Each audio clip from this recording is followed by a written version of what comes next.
Going live. Welcome, ladies and gentlemen. As you know, this is your boy BJ Bunny 3000, and we are the Heave Magazine Geekswagg podcast. Welcome back, ladies and gentlemen. This is episode 9. I am here with my brilliant co-hosts, the very first, the big-headed, the thick nation. He is. Introduce yourself, Thiggy. How can I introduce myself after? I think you covered it for me. I know, right? I mean, at least tell them what your real name is, you know? Big head. Dirty. I mean, I know my head is big, but we don't have to put it out there. Hey, it's already out there. That's why we're on video, man. That's right. All right, move along. Of course, we are also accompanied by the one, the only, the beautiful, the grim Phreaker. Hello, people. They were. And of course, ladies and gentlemen, we are brought to you by Ladies of the Round Table Live. We are hoping this is the last time that we're doing this on our own. We're going to try to get all technological sized and be able to stream on the LORT, the Ladies of the Round Table Geeks for Equality Twitch channel. I'm trying to get it straight. It's a mouthful. Goodness gracious. Okay. We are going to get it straight, people. We're going to have everything all situated, and you guys are going to be watching us on Twitch rather than on Google Hangouts. If I can figure that out somehow, I will. I think there's a way to do it. I'm pretty certain there's a way to do it, and we're going to do it. But today, ladies and gentlemen, we have a phantasmagorical show. It's not going to be horror, but it is going to be about our experience with New York Comic Con, just other things that we decide we won't talk about, but mostly it's going to be Comic Con. Myself and Makita were both in attendance. We caught each other maybe once because it was so frantic, yeah, it was so ridiculous. It was really crazy. But it was by chance too. Yeah, it was. It was definitely by chance, because I swear my little phone was not catching up with messages or anything. It was just redonkulous. But still good times. We got plenty of coverage on both sites. So if you don't catch everything that we talk about, or we don't remember everything we talk about, make sure you guys go to zgameronline.com as well as heedmag.com, and you will see plenty of articles.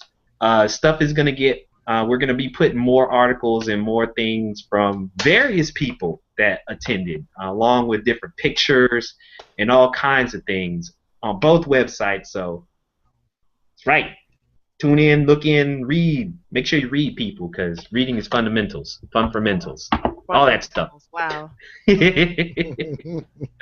So, before we get into all that wonderful goodness, I need to know, DirtyHelmet, where in the world was you, son? Man, let me tell you, wasn't a good weekend. Yeah, it sounded like it when I called you, son. It wasn't fun.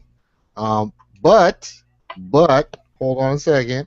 Hold on a second. But I'm gonna put the camera on you so we can see what the butt's all about. I did get a shiny new PS4, so that I'm excited about. Shoot.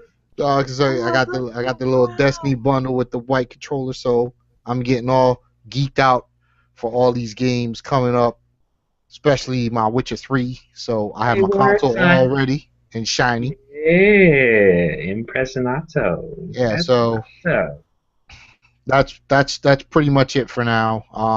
Did you actually load it up and play something on it, or play something for free or something on there? Well, actually, I did. I have something. Make sure it works. You absolutely Make sure it works. MLB The Show. You know what's up, baby. Wow! Yay! Baseball. The one person who plays it. Oh, I'm glad. along with Dynasty Warriors, yeah. Say word.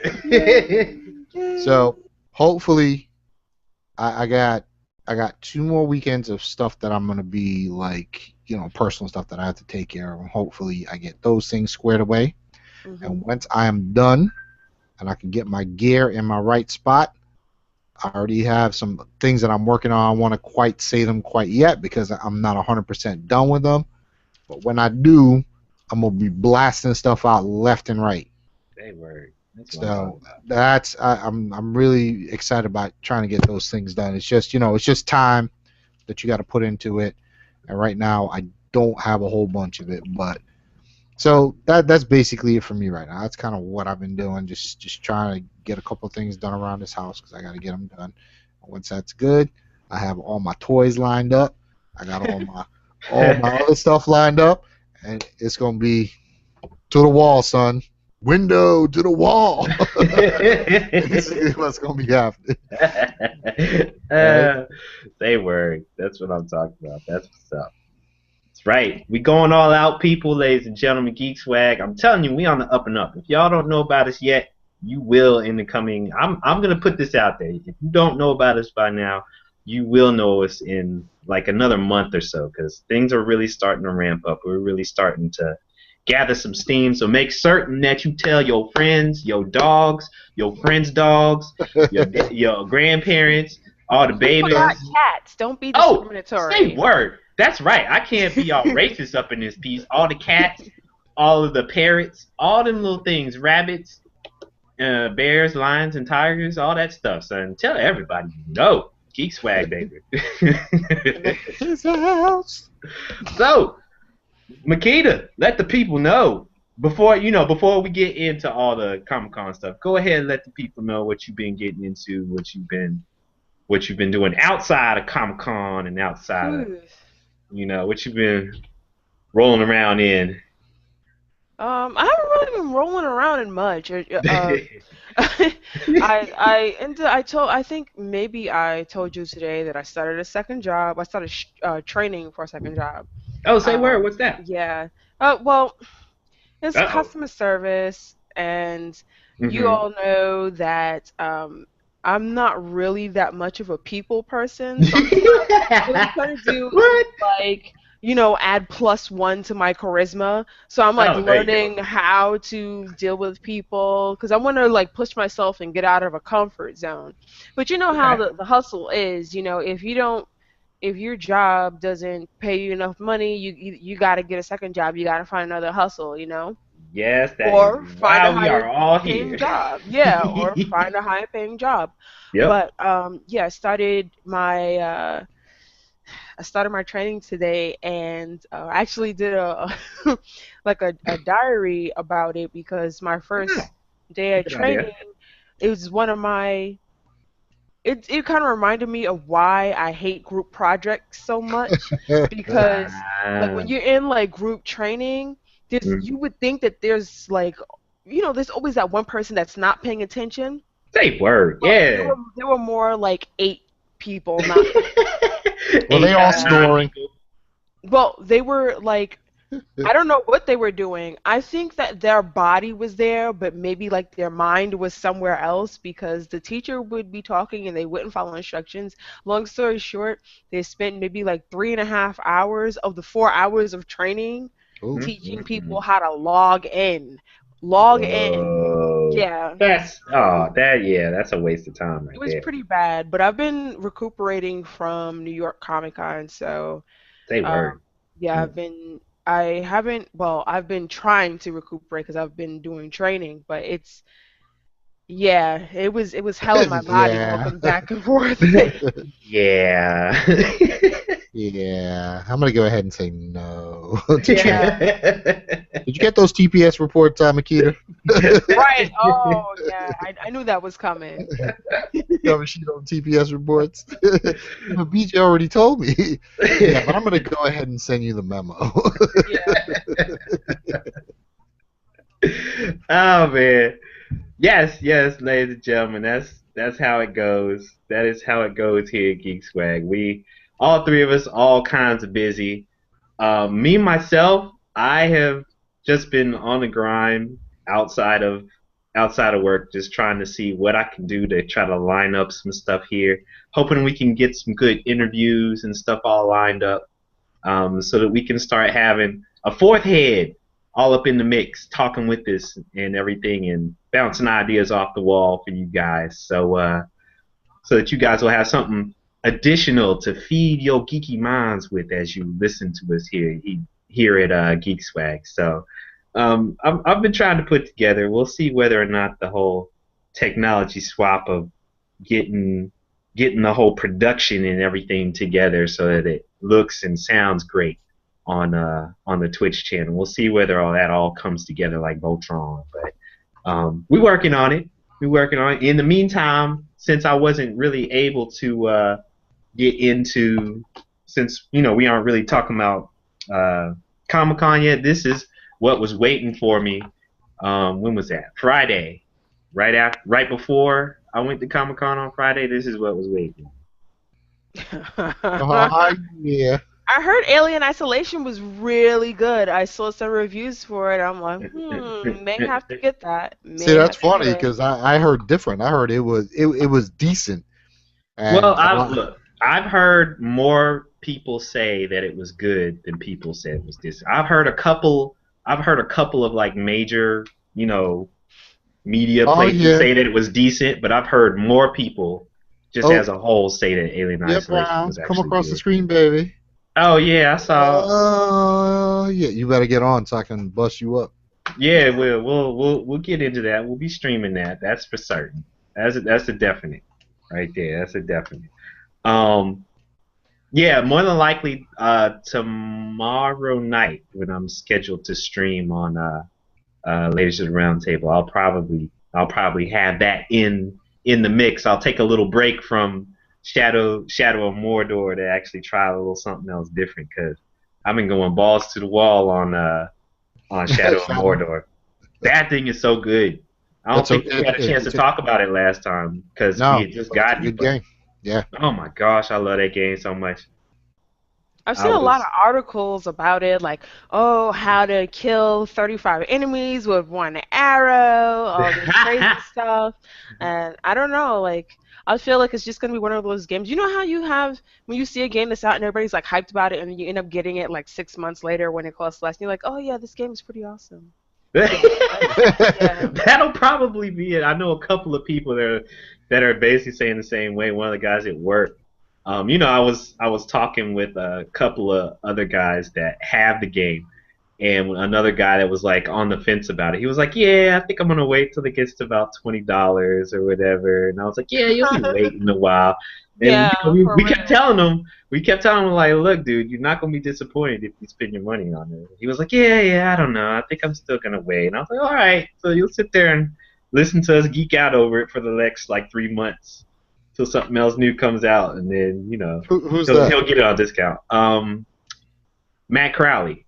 Oh, he won't get it? Oh, he's gonna be disappointed. It's a fun game. I mean, like, it's a lot of fun. I see a lot of replay value in this game too. Oh, there's tons of replay value. I mean, like, you could do it all day. I mean, it's just and the fact that you can actually hunt down your friend's enemies, it just adds a lot more to it. Dude, so. Yeah, all those little events with all the different captains or whatever, where they're doing different things against each other or just having an event and you can jump in on whatever that event is. Those things are so much fun. I love those are really good. But they knocked it out of the park with this one. They took elements of a lot of different games. It's not like they revolutionized action gaming or anything with this game. They just took really good parts of various good games, pieced it together, put it into rolled Lord of the Rings around it, and then they added one little extra piece that isn't really in much of any other game that kind of goes along with the storyline in a really, really good way, and added a good storyline on top of it. And then they got a good game. It's just one of those things. And that's basically what people want. Mm-hmm. Yep. I don't know why more companies don't follow that. It's a pretty simple formula. I know. It's like you don't have to reinvent the wheel every time you make or put out a game. You can just but I think that's things what they that you can take things that work. You can add elements to that thing that works, and then just add something else different. Just one little thing. You don't have to add like 800. Just add one little extra thing, to all those elements, and boom. I think have a really good game. I think what the problem is that people are so focused on it being like new gen, that they just focus on they target these fantastic graphics, which is great because new gen should always have you know ridiculous graphics where you just like, holy crap, I feel like I'm actually like in a movie or something. Yeah. But then when you have game mechanics that constantly remind you that you aren't in a movie, or if you have a story that doesn't keep you like it's Yo, graphics I'm sorry, you know what, Makita, so I don't mean to cut you, girl, but when you said that, there was one game that just jumped in my mind, and I couldn't stop laughing because it was a beautiful game, but some of the mechanics was killing me. And I'm like, what the hell am I playing at 2600? what game? Believe it or not, it's the last year's version of NBA 2K14. Really? The game is so shiny, but the ball mechanics are horrible. Like the Yeah, ball that's had true. the ball was just, it had a mind of its own. Like you'd pass to somebody, you'd be hitting them side the head. You'd be doing crossovers, you'd be tripping over the ball. You'd be like, "The hell's going on?" Yeah, the ball mechanics in 14, it did. I don't want to But say it ruined it, but it did it kind kept of I get it could like, pretty say what I is well. could going say that would on? probably ruin a basketball game for me. I'm sorry. That would, I mean, because it's basketball. Right. I mean, Well, like, yeah, it doesn't. The reason I say that though is that it wasn't so bad that either one of us decided to jump back to 13. Because I see right. what Jason is saying, and I agree with him. But it wasn't so bad that it completely ruined every single game that we played. Not every single game, but You know? it got to a point where like you'd be playing a game and like the older gen consoles, even the same version of game on, because I got it before it came out on the 360, and it played so well, but on the Xbox One it sucked. So like, Yeah, they I kind play of some games they depending skipped. what team I got. I'm a like a run and gun kind of dude. I got like the Clippers. I'm a run and gun, and you can't make open passes because if you make an open pass, you get a steal. It's like 9 out of 10 times they'll steal the ball, or like the ball just go flying in place. You'd be like, "What the frick is going on?" But then when you look at the game, I'm talking about shiny. You could just sit there and be like, "Oh my Ooh, God, this hey, is look so at the pretty." sweat coming off of his ew. Pretty much. I mean, it's like it's probably got to be one of the better looking games that I've seen so far. You know, and it looks pretty good. They actually fixed a lot of it because I have played the 2K15. I've played it a little bit, and I haven't gotten to the My Player yet, but I've played a couple of games, and it's shiny, and they fixed it. So that was one game that was pretty disappointing when it came to that. I mean, it was just horrible. Battlefield was another one for a while there. Very shiny to look at, but oof, hurt the heart and Really, really soul. horrible. It's a broken game. Yeah. Broken game. But yeah, like we were talking about, it ruins it. It ruins it for me. Just, bad mechanics and barely any story, if at all, will really screw you. And it makes it for like, you might as well have just spent, I don't know, 60 something dollars on a silent movie, because that's pretty much what you're Some that's Charlie pretty Chaplin joint. getting. Yeah, that's pretty much what you're getting, because you're just looking at pretty stuff the whole time. So Oh man, I yeah, totally it's a agree. shame. It is a It's a shame. shame. So, ladies and gentlemen, so what I'd like to do is see whether or not you guys have much of anything for like our segments, our moments in technology with Dirty Helmato, or our moments with Makita, moments with Makita. That's really all I can come up with right now on a moment's notice. Well, the moments only of thing I thrill. got interesting is my unboxing of my PS4. It's very shiny, pretty. Um, I like it. It smells new. But, I love that new smell. it does. No, it's actually. I'll probably be working on a little, year after review of actually having both systems and kind of comparing them together. So that I'll probably be able to get to that probably another week or so. I got to go through the system a little bit more, but from just first impressions, it's very very easy to set up. I mean, it's probably I'm not kidding, literally like 2 or 3 minutes, you're done. Mhm. It's very fast. No, not like the Xbox. Not a big interface. Very small interface. Which is nice because you actually get to keep a lot of your hard drive space, which is actually Go figure. That's Right. that's a concept, isn't it? Yes, it's a very good concept. So you're not being bogged down by an operating system. No, you mean like 15 operating systems. Right. It pretty much only got one. And from what I've seen, just from they had a couple of free to play games on PSN, so I downloaded those, and PSN has some good little titles out there, and so I see them having some good stuff coming up in the future. So PSN on PS4 looks pretty good. And you could tell I could tell right off the bat that Destiny was probably designed more for the PS4. I mean, it's definitely shinier, definitely runs smoother. You could see the better frame rate, and it just moves smoother. It doesn't make it a better game, but as far as mechanics goes, it's very nice. And they have a couple features that I do like that Microsoft does not have. They give you the option to have your system in standby mode, and for you to shut it down very easily. So the 360 does not do that. With the PS4, you can actually change your hard drive. Microsoft, you can't. You have to add external hard drive. So if you at any time wanted to get yourself a nice little terabyte drive, just make sure you back your stuff up, pop that out. I was actually thinking about doing a video on that because I probably will upgrade mine just to walk people through it. It's pretty easy. Probably takes about 10 minutes to do. Of course, after you back it up. It's pretty quick, a couple of screws, remove hard drive, insert it, format disk, and you're back in the game again. So, nice. A lot of nice things there. Loving it. I actually really wanted the PS4 for The Witcher 3 because I just think that's probably going to have, better power, better processing for the game. Not that it won't be, I don't think, as good as on Xbox, but I think Dragon Age and, of course, Uncharted 4 and Witcher 3 definitely got to get on a PS4 because those single player games you spend hours on them.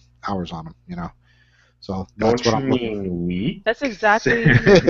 Actually, I want to get the PS4, and I think that The Witcher 3, depending on how soon it comes out, is probably going to be the first game that I get for the PS4. But I may get it before the end of the year. I don't know. You know what? Probably going to happen. I already see it. I mean, like Black Friday, you're not going to get a lot off it, but I think you're going to probably can get up to about $75 to $100 off. Yeah, for some kind of bundle, probably. Yeah. Yeah, the bundles are probably where it's going to be at. The Destiny bundle. You know what? I actually splurged a little bit because of the Destiny bundle. I didn't actually care for Destiny, and I just wanted the white PS4. Is it Arctic? Well, you gotta be all racial, son. I did. Arctic white. Huh? Arctic white. Yeah, it's Arctic. That's actually what it says on the box. It's an Arctic white. So that I wanted that one. I didn't really care to have Destiny again. Which was a downer. I went to GameStop, right? I got this brand new Destiny in a box, unwrapped. It's like, one of the exclusive edition, whatever the hell it comes with. So dude goes there, right? So I'm figuring I'm gonna get face value for this thing, right? There's no way in hell they're gonna try to at GameStop. Come on. Oh no, son. You should talk to me before you did that, son. No, so the dude goes to me. He goes, yeah, it's gonna be $40, right? So I'm like shaking my head. So I pull the game towards me. So I'm getting MLB The Show. So I get that, right? So he goes, yeah, I'm gonna. He goes, pretty much break even because MLB The Show's on sale. It's only $39, right? So I'm like, no, I'm keeping the game. And he looked at me like I was like, what are you doing? I'm like, I'm keeping my game. He goes, how come? I said, well, dude, I'm giving you $20. He's like, what do you mean? I said, it's in the wrapper. You're gonna sell it for $60. I said, I might as well just walk in here, hand you $20 bill, and walk out. Yeah. And he looked at me like I was insane. I'm like, no. I said, dude, for that. Well, wait, the edition that you had, it had a whole bunch of extras too, anyways, right? Yeah.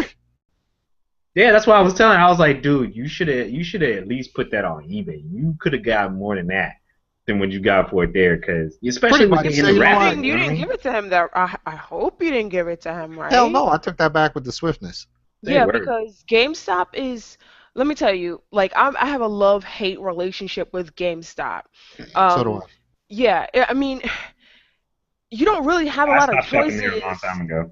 Yeah, but you don't really have a lot of choices when it comes to getting like great. Well, I don't know about great, but pre-order bonuses, and plus it's more convenient if you have a GameStop that's near you. I happen to have two GameStops that are near me, and it's just more convenient for me to walk down the street from my job or just take a bus ride to GameStop and pick the game up whenever I feel like it. Some people say, "Oh, well, Amazon," but Amazon you got to wait till they ship it to you. So it's kind of like, okay, whatever. You know what I'm kind of Um, relying on? what? Sorry, Vikita, go ahead. There. Oh, yeah, GameStop is, it's kind of like your only choice, but then it's hard because I have a lot of games that I don't want, but if I take them back to GameStop, even if they're in the wrapper, they're still going to take off like $20 for what I paid for it and then resell it for the money that, they tell Right. me, oh, it's not really worth it. Nobody really wants that game or nobody's They really playing were. it, but they'll Yeah. charge you. They'll charge you the full price on you, and that's Right. not, it's crap. I That's mean, it's not fair. business, I but it's mean, crap. well, you know what? I don't. It's not as bad. Yeah, I mean, we understand it's business, but like, if you have a game, I will just make up a number. So the resale value for a used game is this particular game is $20, right? And you trade it in, and they give you $2 for it. That's what kills me. The ratio is just so uneven. So at least for you, you should. I don't think anybody should make more than 20% on anything that's resale.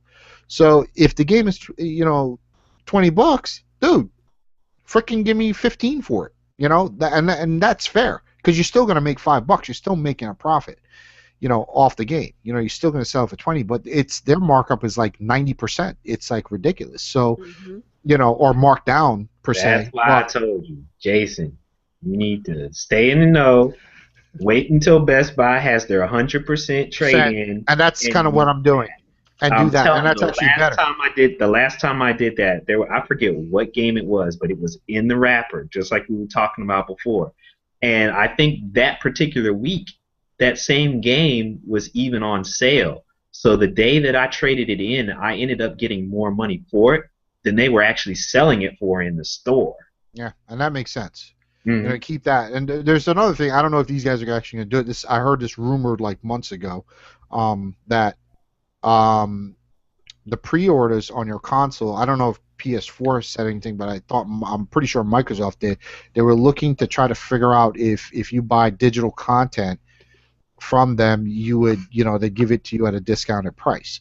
So whether it be $5 or $10, because you're not getting the manuals and the box art and the cases or anything like that.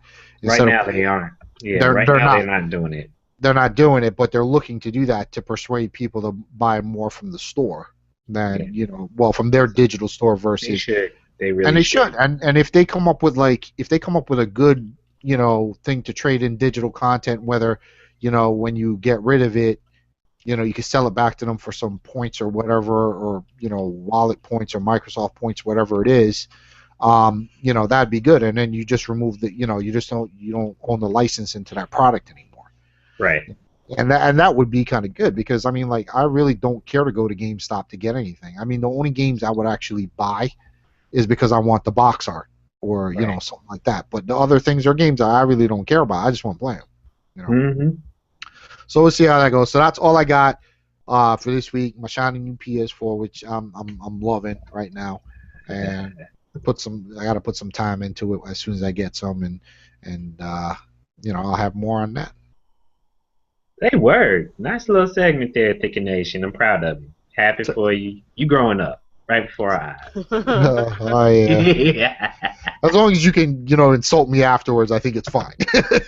Exactly. That's the way it should always be. I know it'll be the same when I'm two-handed jamming on your behind on this NBA. Well, that's true. Until you recognize the ball is all the way on the other side of the court, because I tossed it, son. I don't know how y'all can get super excited about these sports games. I'd rather be outside playing sports instead of actually. Well, see, Makita, the reason why is because I recognize now, and so does Jason, that we too old to ball like we used Say, to. for real. Dude, we get in like a half court game of 21. We done. That's Done. like it. Yeah. And then like I can't do full court. the last time we tried to do like 4 or 5 games of 21 against each other, and Jason remembers this. I popped my Achilles tendon. This is Yep. a pop. And I was out. I was like, okay, yep, that's enough. We gotta go. Yeah, it wasn't pretty. So I mean, like, It wasn't we can play, Could've been but it's just stretching. like, yeah, I think we did. We usually do stretch, but like, you know, like we play. If we do play, it's more like half court. You know, I think we can handle half court. But Oh, yeah, running we up can and down full court, not happening, son. nah, that's right. Both Done deal. old stale bags of chips. That's Same right. word. Exactly. We are. It don't even have no Crunchy. crunch no more. No That's more it, crunch. dog. It's just stale and just kind of goes. Ugh. It just That's turns right. into mush. That's what That's we right. is right now. Mush. But because of that, we get in all of our like grandabulous Sports Center moments out of playing it on NBA 2K. So Say we start word. talking trash, and people at work actually think that we're talking about when we are on the course. Like, oh, Jay, you remember that time I did that 360 dunk on you, son? Oh my God, that's all up in your face. And they're like, oh wow, you guys are so good. Where were you guys playing? On my Xbox One.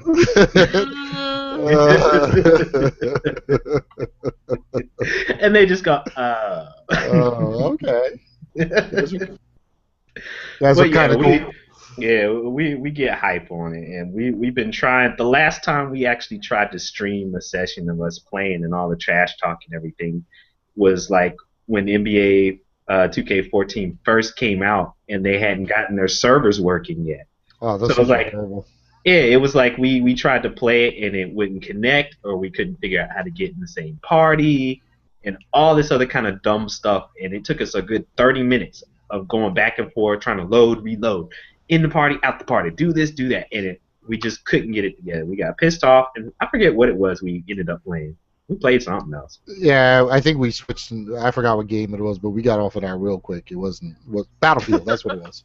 Yeah, that was the Oh, only other another game broken we had. game? No, it Well, at actually least- worked. Yeah, you could actually get into a party on that one. 2K servers Keyword. were just. But yeah, keyword a party. It still Yeah. took us another 30 minutes to figure out how to get in the same party in that, and that was before they did all their patching and stuff when it first came out. So Yeah, not. it took them first, a month or so to yeah. get that together, but I think it probably took them longer than that, but it's just But not. no, just for the user-friendly. party thing, just for being able to Yeah. get in the same party. Party, yeah, not user friendly at all. No, it wasn't. It wasn't. But Makita, our moments with Makita, what you got for us? I don't really have anything specific for you guys tonight because gaming news has been really slow. But someone out there actually cares that The Evil Within came out today. I am that person. Yeah, you actually care, huh? Yeah, I am that person. I have been waiting for like the longest because oh my gosh, his name escapes me, but I think he is the creator of the first Resident Evil, and he came up with The Evil Within, and it's got like these really, really creepy trailers, so I was like hyped and stuff, but then I didn't notice anybody talking about it, so I was kind of like, that's usually bad news. And that's usually bad news because, people were all like, oh my gosh, Destiny! Oh, it's great! But, and it really wasn't all that great, but nobody is talking about that game, and usually that's bad news. I don't know if it's just like people are recuperating from New York Comic Con because most of my feed are like they're full of people that live around me and they have some of the same interests and they go to the cons and stuff like that. But I haven't heard anything about it. I saw maybe like one link from one of my favorite YouTubers, and he's like, "Oh my gosh, he's so scared! It's so scary!" But he thinks everything is scary. So, I was playing Pac-Man, son, and them ghosts, they got me. Yeah, Nightmare. and he's like really dramatic, which is why I kind of like him. Mm. But I haven't heard anything about it. So if anybody watching this, or you watch like this YouTube link later when BJ puts it up, if you have any input on what the evil within is, please comment, because I don't want to trust bigger game sites. I always believe in people like playing games themselves and actually giving an input. It would be really great if I can get everybody to just say, hey, it was decent, or it was really, really bad. It was too hyped, or it was a really, really great game. Well, I checked out reviews on it earlier today. I don't want to hear not from big sites. Well, it's mixed bag, so I really can't tell. But it seemed to average about a 7. What? Some people were giving it 8s, 9s. Some people were giving it 6s. See, this is why I said I didn't want to hear nothing. But that's not like a bad. That's not like something bad. I mean, it's That's bad for a horror game, though. Like if I want a horror game, I want something that's going to scare the shit out of me. Not like Resident Evil 6. Like Resident Evil 6 wasn't really scary because it was more like an action game. Right. So I'm really hoping that The Evil Within wasn't more of an action game. I really wanted it to be something where I would turn my lights off and I'd be like, no. And then turn power off. Boop. Yeah. Well, I think that's kind of what it is from what I saw. It's more like that. I was debating whether I should get it or not, but I'm gonna probably wait a little bit more. It seems interesting, but like, a lot of it, like from some of the video feeds I saw, it was like a lot of it's just like in creepy, dark places. But not like ah! But it's just like, ew, that's gross. I think a little bit of both. I really don't get scared off of those games, so I'm okay. I can play them in the dark and be all right. Mm-hmm. Yeah, and so like I laugh because I just think it's funny. But I think it's a game that'll definitely keep your attention, from what I can see. I'm intrigued. Yeah. So I kind of debate. Like I wanted to get a little bit more feed off of what it is, because the big, you're right, the GameStops and the IGNs and all of them, GameSpot, they always, they either on somebody's nut or not. So yeah, basically. Yeah, and you're right, and you can't tell. So I totally agree with you, because some years they'll give, like, I'm just gonna haterade a little bit, like Madden. They'll be like, oh, that's the best game ever. EA is so fresh. And then you're playing like, what the hell is this crap? Yeah, what are they talking about? What the hell is this vision shit here? It's just like, wow. So, yeah, I kind of understand it. So. Yeah, I don't know. I'm nervous though. It's before when I had less responsibility, I wasn't really nervous about it. I was just like, $60 on a game, sure, why not? Now that I'm like, moved out my house, moved to my mom's house and everything, I'm just like, penny pinching the hell out of everything. It's like, oh, I'll wait until like next year. Yeah, until next year when it's $20. Yeah. Bro, there ain't nothing wrong with that. We all No, not at all. We all do it. Nice. So, yes, ladies and gentlemen, definitely, if anyone out there has some evil within them, let Makita know, let us all know. Comment and tell us. I know, somebody has to be, girl. That's what the people want. That's what the people need. That's right. Somebody got to be corn chips. Yeah, Jason knows. He's been around me forever and ever, but that's what makes it so appealing. That's right. It is, baby. It's what makes me me. But, ladies and gentlemen, we have come to time. Actually, I'm going to skip over the adventures in Bungeoneering today, because we've got a whole lot of Comic-Con talk about, people. I know. I'm dying to hear what's going on, because I'm pretty upset with myself and recent events that I couldn't go. So lay it down to smack it. I want to know how much fun y'all had. Lay it down to smack it. See, it's permeating into you, Thiggy. The corniness is coming, baby. Now, let's see. So like Makita, let them know like how your few days of experience or whatever was with Comic Con. No, you know what? I think is this your first Comic Con? Mine? No, this is my third. This was my third. Oh, okay. No, Because I I think know, you should I go mean, I first. know you're the vet, so I don't. So you No, no, want no. me to You go should ahead? no. You should totally go first. Okay. I have a lot to say. Okay. All right. So for those of you guys who haven't read any of the posts that I've got up on Heat Magazine, this of course was my third Comic Con. Um, I went to the 2011 was my first, 2012 was my second, and back then was probably like the way I kind of looked at it, 2011 was like the beginning of the end and was like a high point, and then 2012 was like okay, beginning of the end. It's starting to go down a little bit in terms Mhm. of like spectacularness of the whole Mhm. event. Um, Spectacularness. well, and the only reason why I say that is because when I went in 2011, that was like one of the first. Was that the first year or the second year after Walking Dead? I think that was like right I think after the first season of Walking Dead. I think I think so. I think it right was the at the yeah. beginning of second season or something like that. So it was like the feverishness at 2011 was ridiculous. They were about to release the first Avengers movie. Walking Dead is going bonkers. They were giving out tote bags of free stuff. Everywhere you went, there was free T-shirts, free gadgets, magic cards. Hey, Oh, Gidget. dude, yeah, I'm serious. They were Remember giving away that?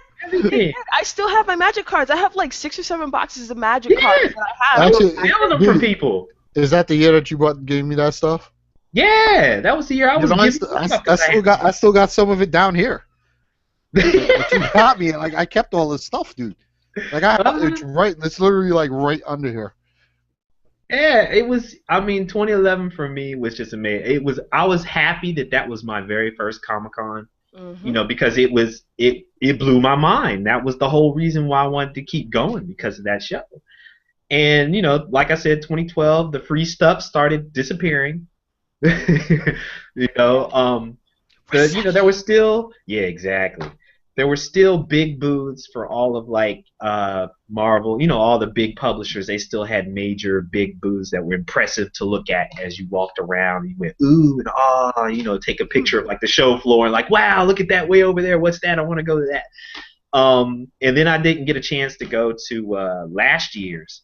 So I was all hyped up, and I was like, 2014, Planet 3000 returns. I was going bonkers, and from what I could remember, I was like, oh yeah, I went on Thursday. I forget which one of them I went on a Thursday, and it was like almost empty for like most of the day. So you could actually get around, go to different booths, talk to people, and not have to rush because there weren't as many people there. But dude, when I walked into Comic Con on Thursday, it must have been I didn't get there maybe until maybe 1:30, maybe 2 o'clock. And they opened. I think they opened the show floor what, Nikita, around noon or something. On Thursday, yeah, I think so. Yeah. Yeah. So I got there and I looked and it looked like it was like a Friday evening. There were so many people. It was like all over the place. I mean, even on the show floor when I went in there were just so many people. I was amazed at how many people there were. And I was trying to be good. I was trying to not concentrate on like going to a whole bunch of panels so that I could actually enjoy going from booth to booth. Just seeing what was there. So I purposefully decided not to go to too many panels or set up too many interviews or whatever. And I I honestly, from what I could see and I heard from people, I missed a majority of all of the gaming stuff that was there at the con. Mostly because most of the gaming companies or publishers they didn't have a booth. Mhm. There was probably like what there was Bandai Namco. They had a big booth, which was Mhm. different. Capcom. Capcom had a booth, but it wasn't necessarily like spectacular. It was Yeah, there, it was but it simple. wasn't. Yeah, it was simple. They had screens. They had like what, maybe 6 places you could demo 1 or 2 games, right? No, it was like three. It was It like was three. It three. was Monster Hunter 4 Ultimate. They Oh, had a that's right. It was on the other side. I'm sorry. yeah, You're and right. they had a Resident Evil Revelations too. Okay, that's right. And the what was it? The Ace, the Ace Attorney, Great Ace Ace Attorney Attorney, Phoenix or Wright. something Yeah, like that. yeah, Phoenix Wright Ace Attorney. That's what it is. Yeah, yeah. So yeah, they had all those, and it was a decent size for all that. So I take that back. Camcom had a pretty big booth, but like you said, it was simple. Ubisoft had a Ubisoft had a booth? they had a booth, but it didn't. I don't think they had any games there. I think they were selling just game related stuff because I saw their little pre-order. They had like a table that had a pre-order table with a couple of computers on it.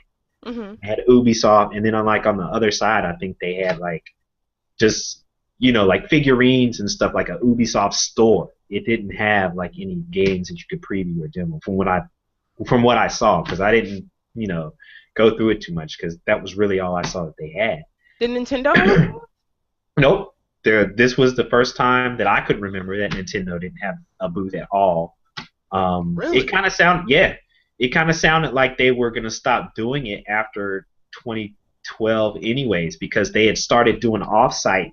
They were always doing off-site press events in closer to Times Square rather than having stuff at Comic-Con. Well, last year they were there. Last year Oh, they were? they were like Pokemon was like Pokemon X and Y. That was Mhm. like their main. Oh yeah, I remember hearing that. You're right. I bought like my case and everything. I think I bought Pokemon Y from there, but it was just like Pokemon X and Y. I think I bought from there. Mhm. But yeah, like Pokemon was like a big, big thing there. So yeah, they And had a booth for that. And just like you said, it surprised the heck out of me because what is the big, major, massive Nintendo thing going on right now that we saw everybody at Comic-Con playing? Super Smash Brothers. Yes, everybody at Comic-Con, where they were in line, walking around, they were playing against each other. Like, oh, so and so just challenged me. Urgh! Yeah, The panel playing. the three hottest games that people were playing at Comic Con was Super Smash Brothers the most. Mhm. Some people were still playing Pokemon, and some Mhm. people were playing Monster Hunter because their Yeah, booth Monster Hunter was really crowded, it super was. super crowded. I honestly, I knew that you were going, so I was like, you know what? I'm not even gonna spend any time because I know Makita's going off on that. Because I honestly, me personally, I didn't have time for it. I had other stuff that I was trying to look at and trying to go around and look for. Because once after Thursday was done, I honestly felt like I had seen everything that the gaming, on the show floor that had to do with gaming. Hmm. Period. I was like, look, I walked around for the maybe 4 or 5 hours that I was there on Thursday, and I was like, that's all they had. They didn't really have that much. They had a few different little booths that had virtual reality goggle demos and stuff, but they weren't necessarily Yeah, games. the dragon flight thing. I think that had like the Oculus Rift Yeah, or the How something to like that. Train Your Dragon 2 or something like that. They had one. I didn't check that out. I had completely forgotten it was even there. Right, After I saw it, I was like, right. "Oh, that looks cool. Let me go see some other stuff." Yeah, But I and they had a went. pretty big booth too. I just kind of forgot Yeah, about yeah, it was huge. Well, I don't want to say it was huge. It was big, and it was it. right next to. The other thing that got me was Lego wasn't there. Just about every time in the past, I remember Lego would have a big, massive booth, Did and they they weren't have? there at all. They had They had a Bionicle, and panel, that was right? it. Didn't they have They like a had panel? a A yeah. Lego Batman panel or something Oh like yeah, that? yeah. They had a panel. I mean, most of the companies all had panels. All the video game companies had panels showing off different stuff, and half the time I didn't even recognize. I was like, oh, hold up, they actually showed Dragon Age. That gone it. Where was that panel? It was like Yeah. most of them had panels. They just didn't have anything on the show floor. you Mhm. know.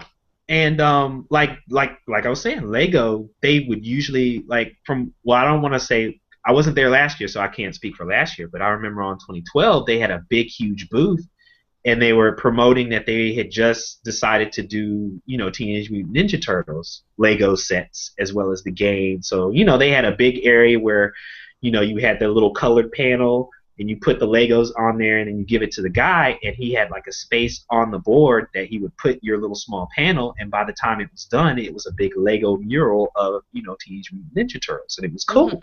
Everybody was like, oh, that's awesome, yeah, I want to do one. So everybody was playing with Legos. They had the Lego game demos there. They had a big, huge screen that was showing all the different trailers for all the new Lego games that were getting ready to come out. And it was a cool booth because they had the Incredible Hulk, they had the Hobbit Lego thing, but this year, nothing at all, except for Mega Bloks. Yes, Mega Bloks. They had a big, they had a booth, and it was the biggest Mega Bloks booth I've seen them have. And it had, they had a big mech. They had Assassin's Creed because they just got the Assassin's Creed license. They had. Oh yeah, I did see that. They had Barbie, they had Hot Wheels, they had Skylanders, they had Despicable Me. They had Call of Duty. So Mega Bloks is really making their push outside of just having Halo sets and stuff. They're really trying to do what they can to try to rival Lego to some degree. So it was just it was surprising. I was like, wow. But I just kept thinking to myself, I was like, why does it feel like the show floor isn't as full as it was in the past? There were even some booths that were empty. Now I'm gonna step in. Please do. Okay, so I've been going to NYCC since I think 2010, and it was the second year that I cosplayed, which was 2011, and I said, you know what, after this, I'm not going to cosplay because, I can't really enjoy myself when I'm cosplaying because people stop you like every 2 seconds to take pictures and you can't really get where you need to go, and I was always late for panels. Before you go on, Makita, what were you cosplaying as? The 2011? Any of them. The first 2010, I did Felicia from Darkstalkers. Okay. And okay. The second one, I just cosplayed as a ninja, which was awesome. Nice. It was really, really awesome. Everybody loved that costume. It was simple. But yeah, I went there, and like you said, if you didn't have any money to spend at NYCC, back then it didn't matter because you could go up and down the aisle and have a bag and just come home with a big bag of goodies. You had magic cards, you had books, you had comics, you had posters, T-shirts. You had T-shirts, things like that. Actually, I got this T-shirt at NYCC 2011. Yeah. I won it at a booth that had no business being there. No, that's not true. That's not true. I think it was Intel or something like that. But they were kind of just in a small area, just okay, I'm here. In the corner, yeah. Yeah, but they were giving away free stuff, so it was just kind of okay, cool. But you could come home, I would, each day that I went, because back then I think they didn't have a 4th day. They only had a 3-day. Each day you went, you came home with bags of stuff every day. You can go up and down every aisle and be assured that somebody was always giving away something. Yep. But when 2012 came, like I was saying with BJ, recession. It everything just sort of dwindled down. Now you were getting lanyards and little knickknacks. And 2013, I had VIP last year. And VIP, when I saw it for the other years, you were getting stacks of comics, and you getting T-shirts and lanyards and special this and special that. I had a special lanyard and some paper and a comic book. That was it. They ain't give you no cards, no nothing. I had access to a room for me to sit my behind down. They had snacks, but it was Arizona. It was Arizona iced tea and chips. Pretzels, and that's it. Right. Chex Mix. You got some Chex Mix. You could tell that they kind of really dwindled down.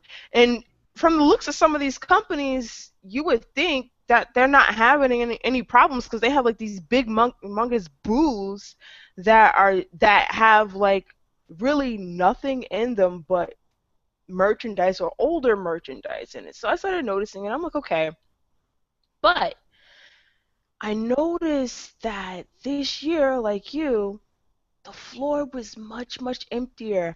When I It came was. Thursday, Yeah. I was able to, kind of, and I consciously said I'm going to start from aisle 100 and then make it Mhm. to like I think like 3,000 or something, whatever the number is. Mhm. And I made my way up and down, and the people that they did have there, it seemed like they were all selling the same thing.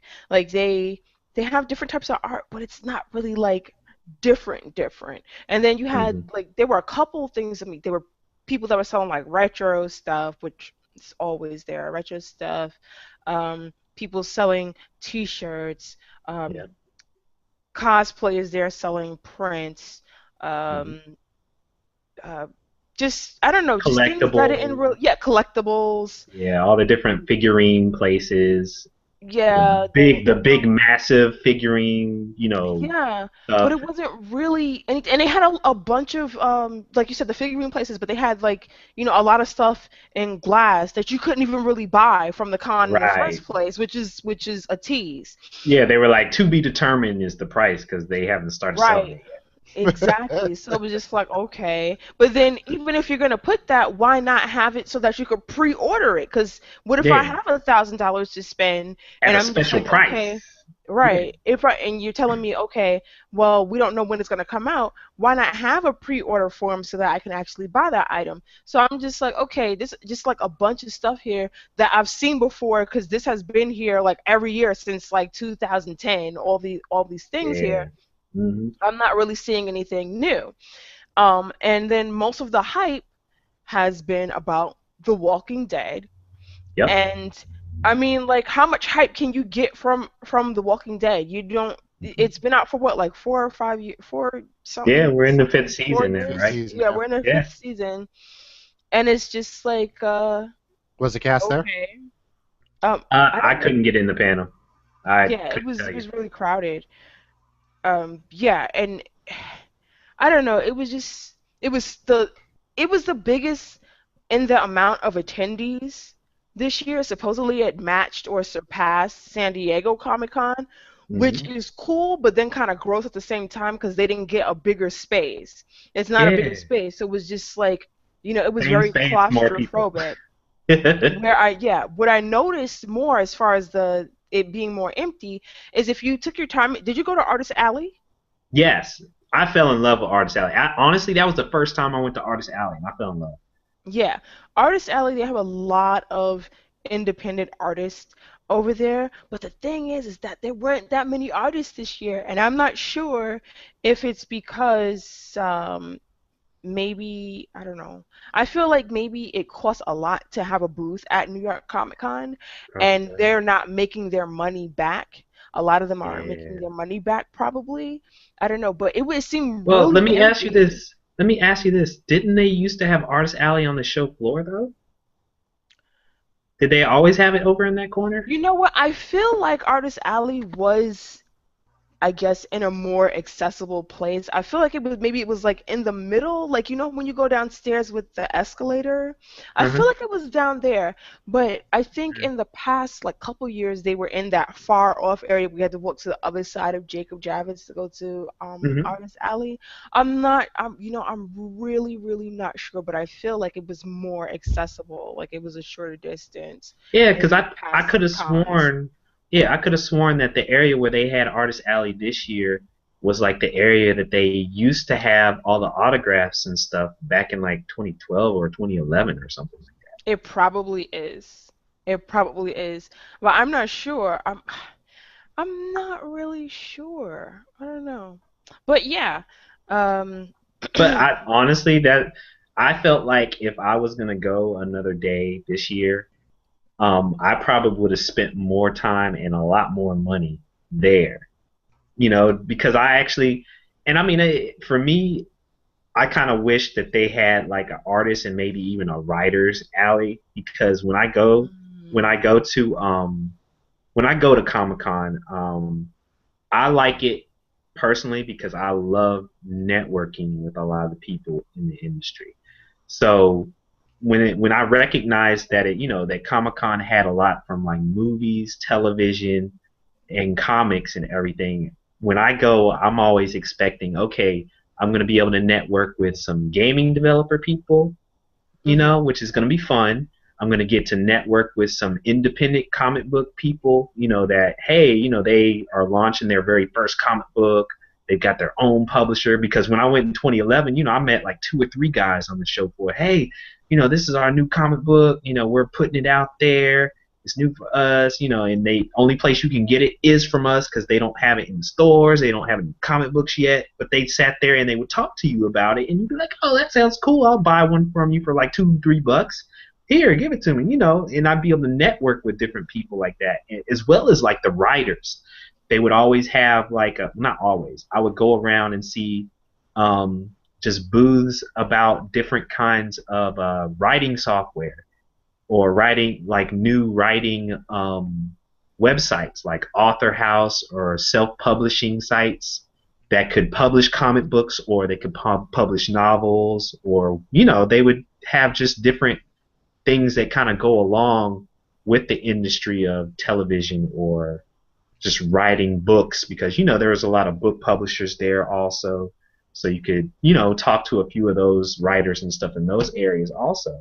So when I go, that part of it is exciting for me also to be able to see, hey, this is so and so, his very first novel or his very first comic book or whatever, and you get to talk directly with that guy. You're not talking with some paid, public Actor. represent. Yeah, no, not even actor, some PR agent that was hired to talk to you about it. You're talking to the actual writer or whatever that did it. And for me, that's exhilarating because I bought like 2 or 3 comic books from the actual writers while I was there, and a couple of them were down there in Artist Alley. Um, and it just so happens that the guys that I don't even think those 2 guys that I bought the comic books from, I don't even think they were artists. They didn't do the artwork. They just were the writers, and they were down in Artist Alley selling their comic books. Mhm. And that and that's what excites me, about being down in that area. Not only just the independent artists or illustrators, but the writers and new comic books and stuff that are down there also. But that's kind of what I was hoping to see more of, and I didn't. That kind of goes back to the whole point. It seemed like it was a little shallower than in the past. Even you remember that company, We Love Fine, that would always have a big, huge T-shirt booth, and everyone would always walk around and say, "Hey, where'd you get Yeah, that they big, had massive that. bag?" They Yeah, they did. They had were that. there, but their booth wasn't as big. It didn't seem like. No, It you're was right. You're it's like right. you would go there because in the past you would go there and they'd have all their T-shirts all sprawled out, and you could see like a majority of them. You're like, oh my gosh, I love that one. I love that one. I love that one. And there'd always be a ton of people there. But this year it was like they had like a little corner right next to the Valve store that was there. And they only had a few things out for you to see, but since people knew and loved their bags, they still went and got the bags. But it wasn't like Right. they were, it wasn't like they were showing off all the cool T-shirts and stuff they had. But because that would always be my thing, I'd go there. That'd be the first place I'd run to. Go, what kind of new T-shirts does We Love Fine have? And check them out and take a picture and say, oh, I'm gonna come back and buy these 3. I like that very first year, that second year I went, 2012. My daughter had just been born, and I bought her a little onesie that had little princess, a little Star Wars princess on it, and she rocked that for so long. It was, they had little cute stuff like that as well as really cool adult T-shirts. And it just disappointed me. There was parts of it that I loved, Artist Alley, and then there were parts of it that just kind of let me down, in terms about going to Comic Con. I as frustrated as I was with like the lack of I guess booths and the lack of panelists. I noticed that they kind of like had people that were supposed to be there. I don't know. It's like I was hearing some things of like it's not supposed to be there. They were supposed to be there, but they weren't there. I wasn't Mm. really interested in the panels because I've been doing the same panels for like a really, really long time, Mm. and I didn't see myself trying to fight to get to a Walking Dead panel because it's usually streamed, so I can always just catch it later. Right. And they just weren't any interesting panels that I hadn't been to. Like they had a lot of they had a lot of panels that did fill up. Like I think it's the people of color in comics, and Hmm. then I think there were like That something surprised me. about That filled up quick. why would that surprise you? Yeah, like I mean, Well, the reason why I say that is, for some of those panels, you would think that, hey, if I went to try to get in line maybe like a half hour, 45 minutes before that panel started, I'd be assured a seat. And that's what I did for most of them. And most of them, it was full, like almost an hour before you get to the panel for, people of color in comics. I'm like, man, what? Come on, right, man. I want to be I didn't think that it was going to feel that panel was going to fill up that early is what I mean by that. You know what I mean? right. But because I would have figured like something like, which kind of made me wonder. I was like, okay, what if I wanted to go to like the Daredevil panel, which I wanted to go to, but I couldn't figure out the timing because of some other things that I was trying to go to. I really wanted to go to the Daredevil panel, and I couldn't figure out how early I was going to need to go. I was Right. like, I felt like even if I had gone and tried to sit in line for an hour beforehand, that I probably wasn't going to get guaranteed I was even going to get in. You Mhm. know, and that's kind of how it felt. It seemed as if they had it organized better a little bit in terms of trying to set up lines, where they were setting up the lines, and how they were queuing people to get in panels. But because of that, it seemed as if there were less panels this year. To I me, don't know. It's like I said, it's more what's more disappointing to me than the very very empty booths. I mean, there were some booths that I saw that never even made it for whatever reason. yeah, yeah, I saw those. I Yeah, was like, whoa, what's yeah, it supposed was to like be a here? lot of empty spaces. Um, and disappointing is the panels is the fact that New York Comic Con has become so commercial. I was like, okay, you've got like a big ass Oh my big gosh, ass Geico bus, and that I'm just drove me like, crazy. What is when that I, for? yeah, when I went in, and I was just like, why do y'all have Geico here? Like when I come to New York Comic Con, I think the majority of people do not think, hey, you know what I'm gonna go to New York Comic Con for? While I'm there, I'm gonna get some car insurance. Nobody's gonna think that. It's just it was like a big cash grab. Like there were some things that I saw there that kind of made sense. Like they had the NYX Cosmetics booth. Yeah, It was that like makes a sense. big line. That makes sense because Yeah, women are there it goes with and cosplay also. cosplay, right? Yeah. And you got um, the cosplay bit. So it's just like, okay, yeah, I get that. That makes sense. But then when you have, if I remember correctly, I don't want to call it a stripper pole. I want to It say, was. I saw that. It yeah, was a stripper pole. um, I feel like I don't know What why to is think that of it? there? I Why don't. is that I there? don't know why that was there either. I didn't even stay to find out because there was like Yeah. nobody there even when I walked Was by it? it. Did they at least have a glistening ball on it or something? No, it was No, actually it was a just a very pole. plain booth. It was a very, very plain booth. They had a girl there that was like She wiping was it just down or standing there. whatever, That but was she it. was kind She of wasn't even dressed in on there. like risque. Yeah, she was like kind of dressed in risque clothing, and I kind of was just like, hold up, and I did it. Why are I think you it was on here? like Friday, and I'm like, what the hell does pole dancing have to do with Comic Con. comic books and things like that? Now, mind you, I love pole dancing. I think it's awesome. It takes a So lot do of strength. It's a it's something that I would definitely take a class to do just for the exercise. But why are you here? And it just made me think. I'm like, okay, so I'm Well, that's the only guessing. way I read my comic books. Right. While I'm swinging around a pole, I don't know how you do it. Wee! Oh, Superman! Whoa, he's flat. You communist. But yeah, I just thought it was I thought it was really really odd. And then they had the what is it, Cirque du Soleil Yep. there, and Well, I was I kind could of like, why halfway the hell understand was it. that? I was like, why the hell was that there? But I think you told me They that they were launched a doing comic. comic or something like Yeah, that. they just Yeah. launched a comic, so they were trying to promote the comic that Yeah, but I wouldn't they have were even releasing. known that by even they gave They didn't do anything. That's what got me. right. They were there Well, and they had I like take this it back. weird booth. They did. They had a big show. I think it was on Thursday night, but it was late. It was like 10 o'clock late. Yeah. You know, Um and I was like, I'm sorry, I I'm didn't not know anything staying. about that. Yeah, they had sent like a press release to me and said, oh, do you want to schedule an interview of one of the people that does the props and stuff? And I was kind of interested because I love Cirque du Soleil.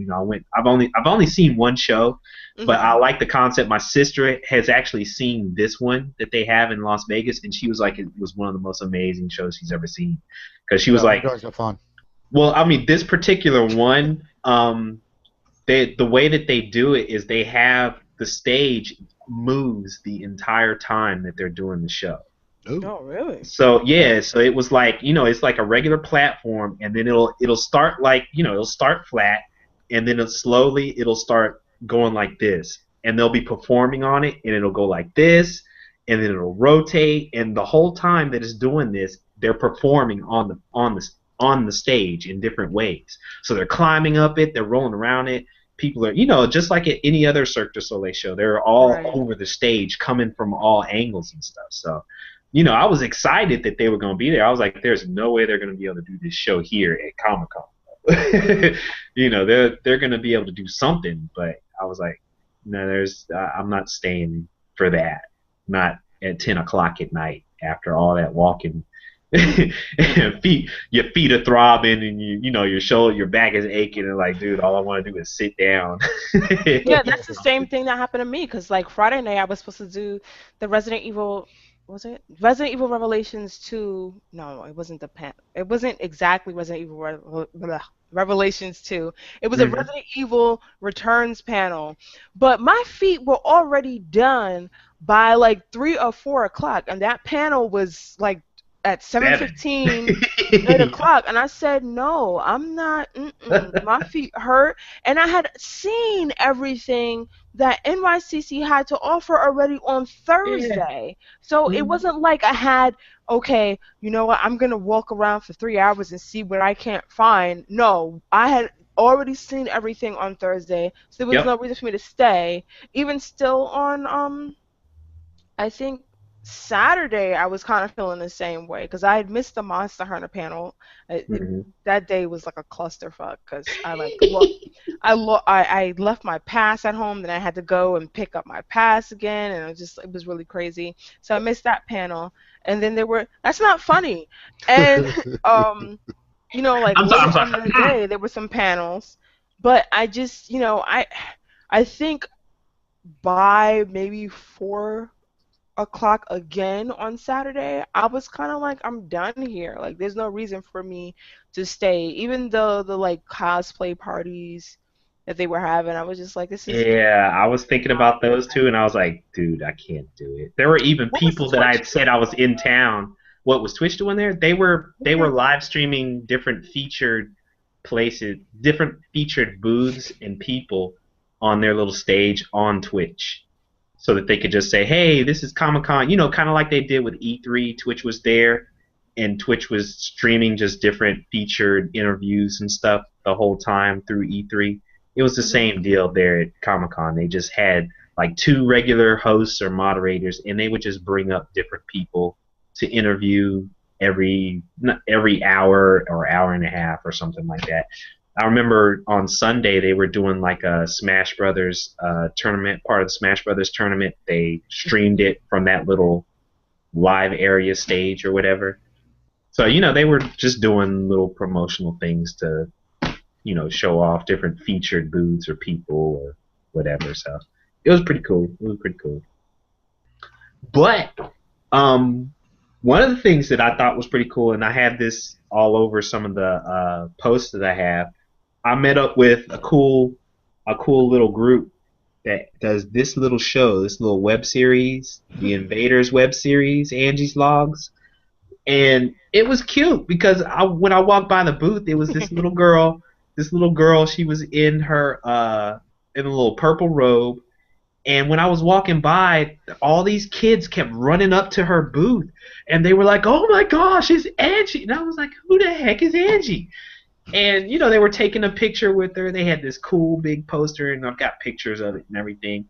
And come to find out, it's this new little web series that this guy makes over in I think it's in Jersey City is where they film it. And this little girl, she's 8 years old, and they have it set up like an old. Apparently, this was an old TV series back in the day called The Invaders. And the director of this little series, he wants to kind of, I guess, do a reboot of that series, but he doesn't want to do it the same way. So he decided instead of having adults or whatever, he was like, "Hey, let's have a kid be the star." And right now, I don't think they have. Of course, they don't have any budget at all. So everything they've been doing for it has been, just whatever they can scrounge together, whoever they can pull together in the project, right? Really? Yeah. So I mean, it's really grassroots kind of. Hey, we're doing this out of our, friend's backyard in their thing, but they have really good people working on it, and the production value is pretty decent. So what they ended up doing was, instead of making it like a really long 30-minute episode kind of thing, they're doing it as like kind of like a social media kind of, we're building our audience kind of series. So each episode is probably only about 2 minutes long, right? And so this little girl, she gets abducted by aliens, and then one of the aliens gives her these little powers. So through each episode, what they're planning on doing is she plays around with all these different powers, and she learns how to use them, and eventually saves the Earth. But of course, nobody knows about it except for her and her babysitter. So it's really, really cute. The little girl that does it, she's really talented. You could, just from meeting her and talking with her, you could tell she's got a good head on her shoulders, and she handles the material like a champ. She's definitely a pro. She's not an amateur whatsoever. And even the little girl not little girl, I won't say that. Her name is Chris.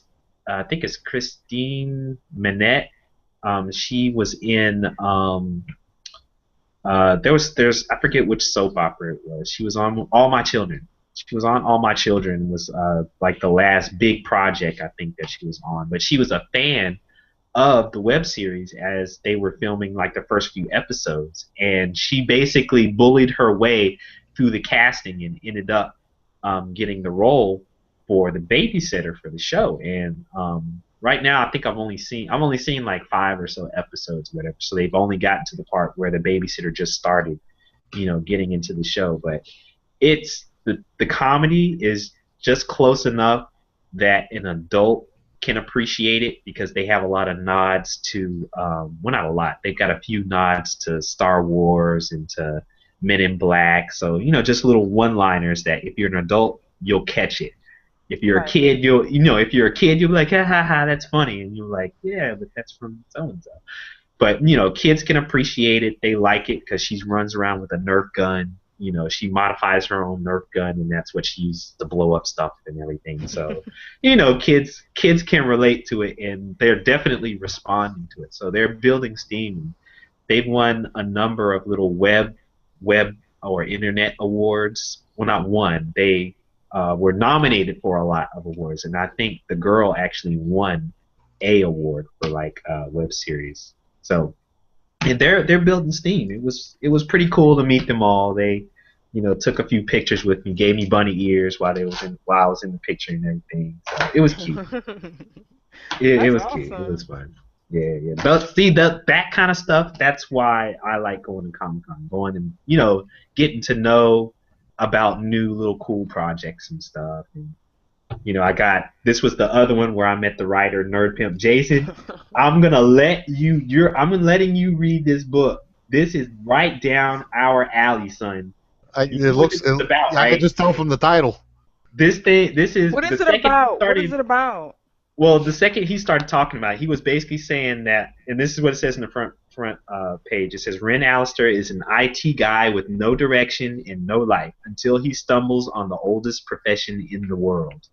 And Pimpin'. Jason, Oh yeah. exactly. So I haven't read it yet, but I was like, look, just that concept alone, there's comedy potential written all over it, and I Oh was like, hell yeah. this is definitely something that I gotta check out. So for like $7, I was like, dude, just give it to me. I was like, $7, I'll buy it. Here, just sign it for me. I'm gonna check this out. So I got Yeah, when you get done that. with it, I'm definitely interested in that. Yeah, yeah. The other one that I got where I met the writer was this one. This guy named Eric Cooper. He does this book, Night Seeker. It actually isn't a comic book series, but it's a novel. It's a series of novels that this guy did. But as a prelude, he did the comic book. Mhm. And I think the artist, this is some of the artwork and stuff, and it's Oh, that pretty. looks nice. Yeah, it Very looks nice. pretty good.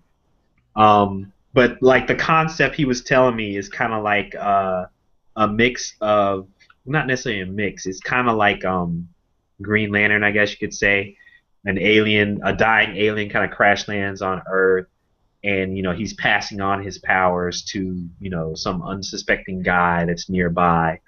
And the powers that he basically gets are kind of a mix between Predator and I forget what else. He was like Predator and Aliens or something like that. I can't remember exactly how he referenced it, but I was like, I'll check it out. I'll see what it's like. Read the little prelude. If it interests me, I might see if I can go in and actually remember how to read novels because I don't really read novels as much as I used to I anymore. know, isn't it weird? Like I want to read. I've got like a bookshelf that has books that I don't even read. It's Yeah. really sad because like I Hmm. have so much stuff, and it's not like that I don't want to read it because I happen to love to read. But I think my patience with reading has worn out. I don't know what that's about. Yeah. I think it's It's because we have sad, so much right? access to TV, whether it's like on the internet or in your living room or through your Mm. phone, that you kind of just, I guess you process the information a little differently. I think maybe we Yeah. should do like a challenge where we try and read like a book once a week, seriously, because that's That's like, yeah, I'd probably lose that that's challenge every week. crazy. But yeah, I definitely would. But another little thing I got over at Artist Alley, I had to get this when I saw it. But there's this artist named Da, it's like Das Young or something like that. But his concept, and I put a little video of it. His concept is he takes all of the different female superheroes in like Marvel and DC, and he kind of partners each one of them with a themed dragon in the background. Mm. And I just loved it because all it's like every single picture that he had there, all of it was this colorful. It wasn't penciled in. It wasn't all. It was all of it was extremely colorful, extremely bright and everything. So I was like, dude, I got to get at least one from this guy because I loved it, especially that particular one. And one other like new comic book that they were debuting um, that day. They were like, this was the first day that they started selling it. Was this other? It's like an Indian, as in from India people, an Indian superhero Oh, I comic that saw they were just that. launching, and That's a it nice it cover. sounded it's the artist is like he does a lot of stuff for Marvel and everything. It's what is his name? It's Sahad Shah, I think is his name. Some of y'all comic book heads out there will probably recognize his name because he's pretty popular nowadays. But again, they went the writer and the inker and the artist. They all signed. Let's see if I can find it. Did I? Oh yeah, they all signed it for me. Um, this was the one that they gave me, and all the little signatures from everybody there. That's dope. Yeah, and I was like, dang it! I signed like one copy that I bought. I should have bought two because I want to read it. That's I the didn't think first about that. rule. Yeah, I That's didn't the think about first that. I rule. was like, daggone it! I should have bought two. So I have to go online and pick another one. And then I bought this other print. I just like this guy's Oh, that's style of cool. artwork. Yeah. And where was that other one? And I had a bunch of T-shirts that I bought that had like one T-shirt was from this place called Turtle Tea, and it had see if I still have it here. I'll show you guys later. It had a princess. It had Princess Mon. It was like a really nice ink print of Princess Mononoke on the front, and then the other one was of the wolf from Okami was on that one, Yeah. I like it. and That's awesome. yeah, and then they gave me this print, for free for buying both of those. It was kind of fresh. I was like, oh That's yeah, fresh that's too. fresh. I'll take that. Yep, cop that, y'all. I'm rich, bitch. Yeah. So that was like the highlight for me. Even though I had to pay for like all of that stuff, that was like, yeah. It was like that's why I was so excited about Artist Alley. Let me see if I can find that other thing. Oh gosh. Anyway, so yeah, with New York Comic Con, it just it had its good points and its bad points. And I think that, there were a couple people that were like, oh, it wasn't that bad, but there were people that hadn't been there before, or they didn't really have the experience that we had had back from 2000, 2010 to about 2012, when things Mm-hmm. just started to die down and they became more of a cash grab. Even still, I think 2012 may have possibly been the end of the New York Anime Fest, because they used to have that Oh together. yeah, that's right. They would Remember? have it on the top floor. Yeah. Well, in 2010, one half was the New York Anime Fest, Uh and huh. then one half was for New York Comic Con. And you would buy a pass, of course, that gave you access to both. But Mm-hmm. you had a choice where you could buy the pass that was kind of like New York Anime Fest themed, and then the one with New York Comic Con. And I think back then they had featured artwork Mm-hmm. on the badges, so that was like really cool. Mm-hmm. And it was more exciting because I you had anime and you had video games and comic books to look forward to.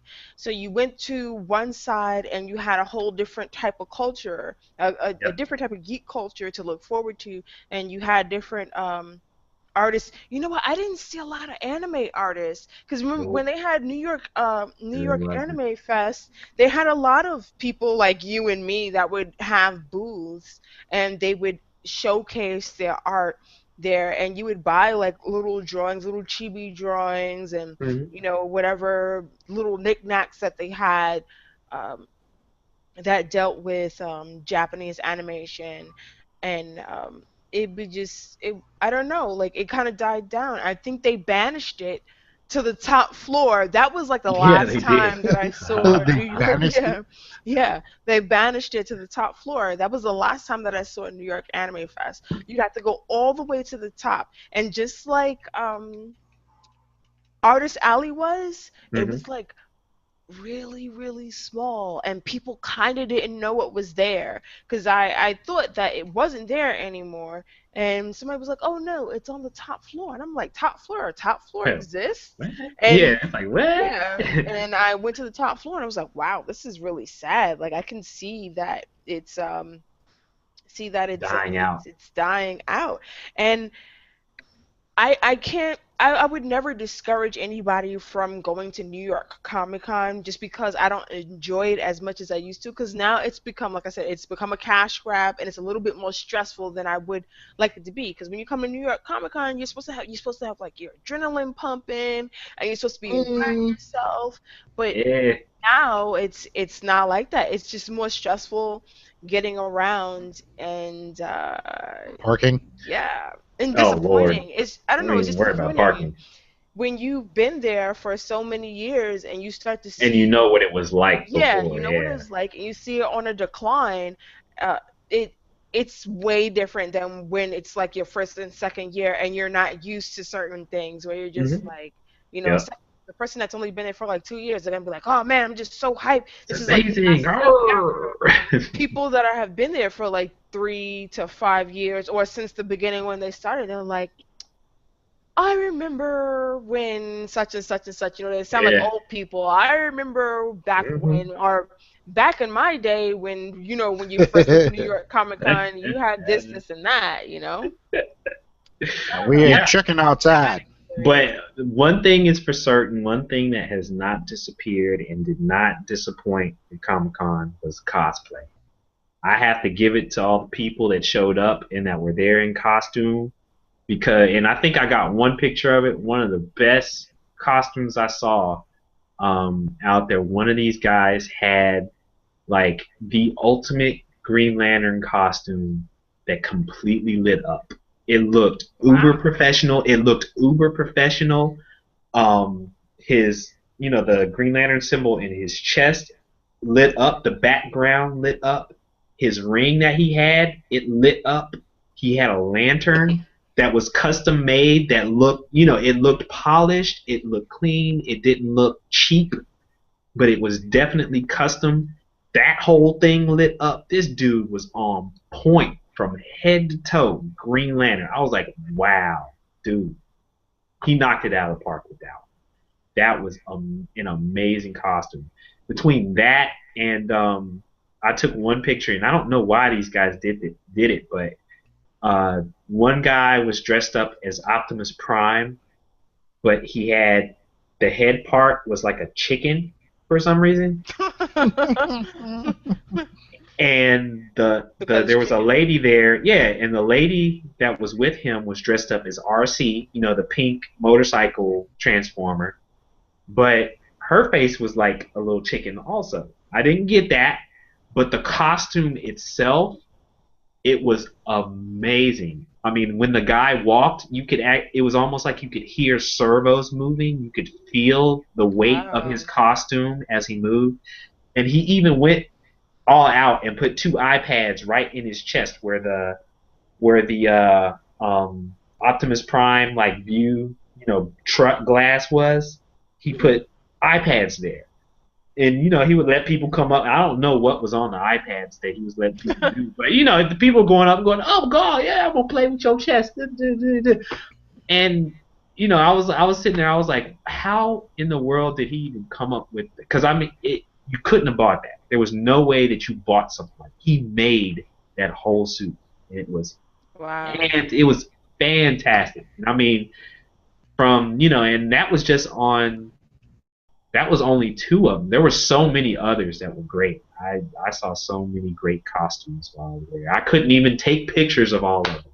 It was like my phone died at one point, so I could, I had to wait and recharge. And while I was waiting and recharging, I was trying to run around and, use my camera, but I didn't want to run too far away from my phone, to take pictures of certain people. And then you'll get to a point where there'll be like 18 people taking a picture, of a group of people, but you can't squeeze in there, or they all disperse before you get them as they're posing or something like that. And you're like, oh, I don't want to ask them again because they were already there for 20 minutes Yeah. taking pictures, so I want to let them go and try to actually move 10 feet before they start again. But I have to give it to them. The people at Comic Con this year had some amazing costumes. Really, really, really, really good. Really good. There were some really risque costumes there.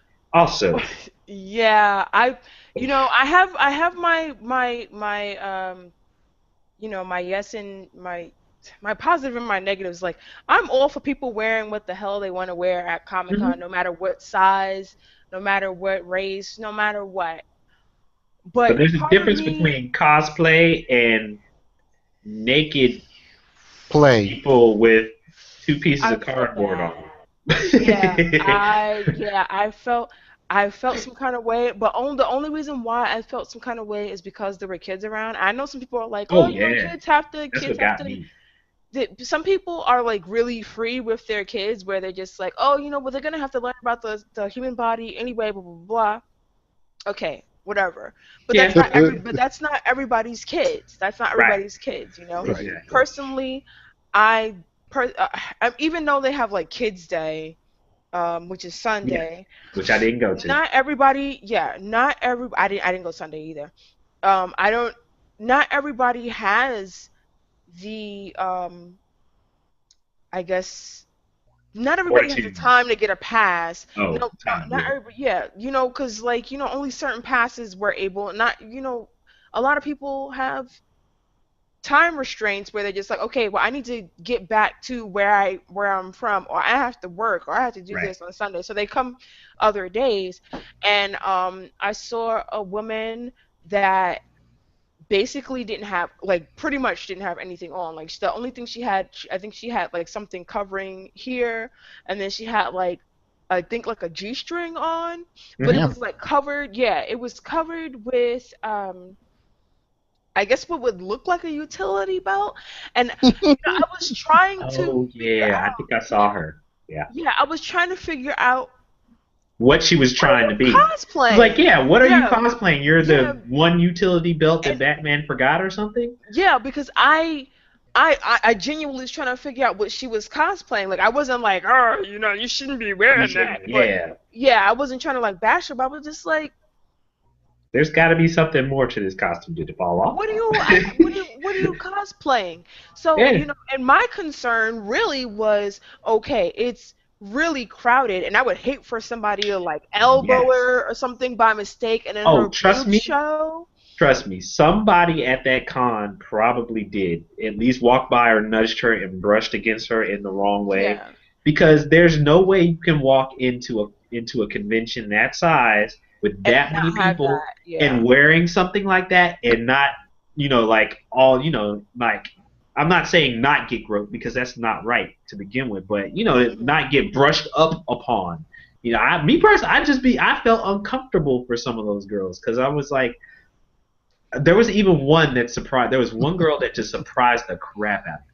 She had one of the most awesome Venom cosplay outfits I've seen in a while, right? Hmm. And she had like the paint across face, and like part of it was the face that was extended, and then it was like it came over her and it covered. You look at it in the front, and it's like it covered all the right places. It had like a little bit here that was open, so you're like, oh, you show a little bit, but it was tasteful in the front.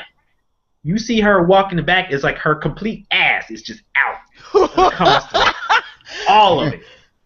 I was like, hold up a sec. Wait, is there any... I'm not even going to look close enough to see whether or not there's really a thong there, because you couldn't tell it. It was like everything was just swallowed. All you just saw was just her ass. And then the rest of the costume, I was like, oh, Big okay. booty hoes, get to it. Yeah, basically. I was like, okay. And you know how it is when people are taking pictures or whatever. You're like, oh yeah, you got a great costume, and then after a while, people noticed that that's how her costume was, and they stopped taking pictures of her as she was walking towards them. They waited till she was walking by, and that's all they were taking pictures of was behind her, just showing her ass. Because I was like, whoa, okay, all right, okay, let me move along. And then it's like the same thing. I forget, there was like a group of cosplayers. I'm not even certain which anime it was, but there was like one girl where I honestly I did a huge double take because it was like she had this big, huge, massive shoulder pad kind of deal that was white that went over like her chest or whatever. And she had like a helmet and everything. I was like, oh, that's awesome. And it's like right under that, you didn't see anything. It was just all skin, skin, skin, skin, and then just like white boots. I was like, hold on a second. Does she have on any clothes? And you know I what I think mean? it's coming from that anime, Kill la Kill or something It like that. probably was because some other people were, because there was another girl that had these big, huge speakers right next to Oh, her I head, saw those. Yeah, those were cool. and her outfit was actually tastefully done. It was awesome, and she was like, those speakers actually worked, but batteries ran out like by the time I had seen it. But she was like, yeah, the speakers work and everything. I was like, yeah, that's a cool outfit. But this girl, it was like her thong was like this big everywhere. So like right down in the nether regions, it was like that big, and basically her whole ass was just out. You couldn't tell that she was wearing anything at all from the side or the back. I was like, are you kidding me? I just want to, you know what? I just want to say that I don't feel like there's anything wrong with wearing something like that, Mhm. but I was more afraid for the kids. Like I was more, I don't know, I wouldn't say afraid, but um I love More cosplay embarrassed. in all. No, I wasn't embarrassed. I wasn't embarrassed.